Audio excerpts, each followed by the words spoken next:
ओम शांति। ये हमेशा याद रखना चाहिए कि वर्तमान समय हम जो भोग रहे हैं वो हमारे पूर्व जन्म का ही मेहनत का फल होता है, कर्मों का फल होता है। और इस जन्म में जो कुछ भी हम दान पुण्य करेंगे, परिश्रम मेहनत करेंगे, उसका फल हमको अगले जन्म में अवश्य ही मिलेगा। तो इसके ऊपर ही एक सुंदर कहानी है, जिस कहानी का नाम है परलोक के भोजन का स्वाद। तो एक सेठ था, उसके पास पैसे तो इतने नहीं थे। वो एक बहुत बड़ा अनाज का व्यापारी था, उसके पास बहुत बड़ा गोडाउन था। वो थोक भर के वो अनाज संग्रह करता था और सारा ही जब अनाज बिक्री हो जाता था तो जो एकदम सड़ा हुआ गला हुआ जो अनाज पड़ा रहता था उसको वो एक अन्न क्षेत्र चलाता था। और अन्न क्षेत्र में वो सड़ा हुआ गला हुआ जो ज्वार का जो आटा था, जो अनाज था, उसका वो आटा बना करके उस अन्न क्षेत्र में जो भूखे थे, जो गरीब थे, उसको रोटी खिलाता था। तो सेठ जी की जो दान की जो भावना थी वो केवल प्रशंसा के लिए ही होती थी कि सब लोग मुझे दानवीर माने, मेरी वाहवाही करे, प्रशंसा करे। उस वजह से ही वो दान पुण्य करता था।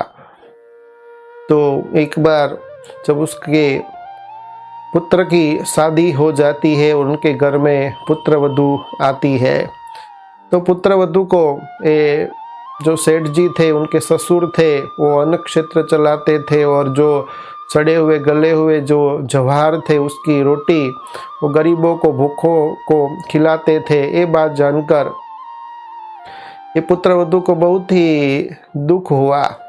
तो सारी ही अन्न क्षेत्र के अंदर जो रसोई बनाने की जो जिम्मेवारी होती है वो अपने सिर के ऊपर ले लेती है और अन्न क्षेत्र में से एक ज्वार की जो सड़ी हुए आटे की रोटी थी वो मंगवाती है। और जब उनके ससुर माना सेठ जी जब भोजन के में बैठते हैं तो सभी रोटी के बीच में ये रोटी भी रख देती है।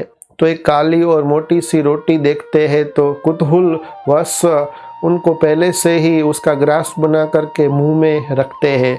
तो जब ग्रास इस रोटी का मुंह में जाता है तुरंत ही वो थू थू करके वो गिट्टी है वो ग्रास से बाहर निकाल देते हैं और कहते हैं कि बेटी ये आटा कहाँ से लाई हो?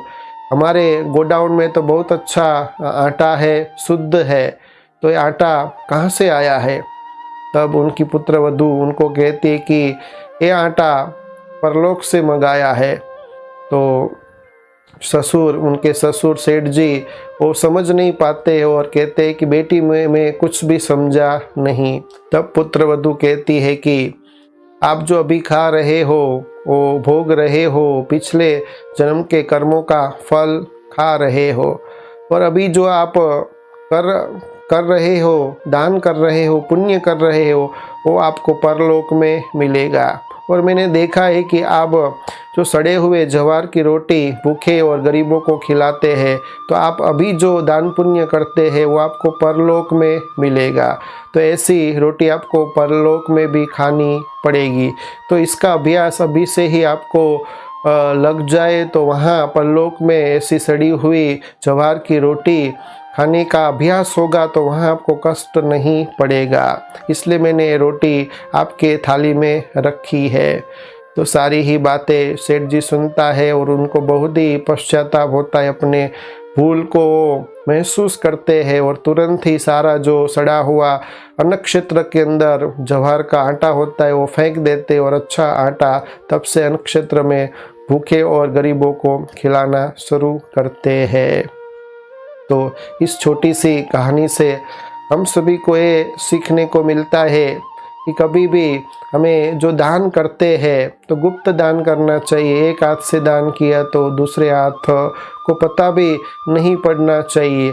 और जब भी दान करते हैं तो दान जब करते हैं तो ऐसा सोचे कि इस दान से सबका मंगल ही मंगल होगा, सबका कल्याण ही कल्याण होगा।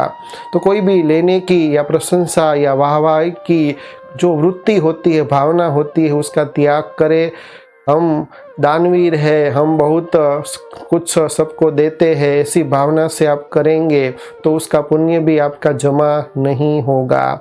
तो दान करते समय हमेशा ये समझना चाहिए कि जो भी मैं दान करता हूँ, अपनी भावना में ये ऐड कर देना चाहिए कि इस दान से सबका मंगल हो, सबका कल्याण हो। कभी भी दान देते समय ये समझना नहीं चाहिए कि मैं दान देता हूँ तो सब लोगों को पता पड़े, मेरी प्रशंसा करे, मैं कितना बड़ा दानवीर हूँ, मेरी वाहवाही हो। अगर ऐसा समझकर दान करेंगे तो उसका कुछ भी जमा नहीं होता है।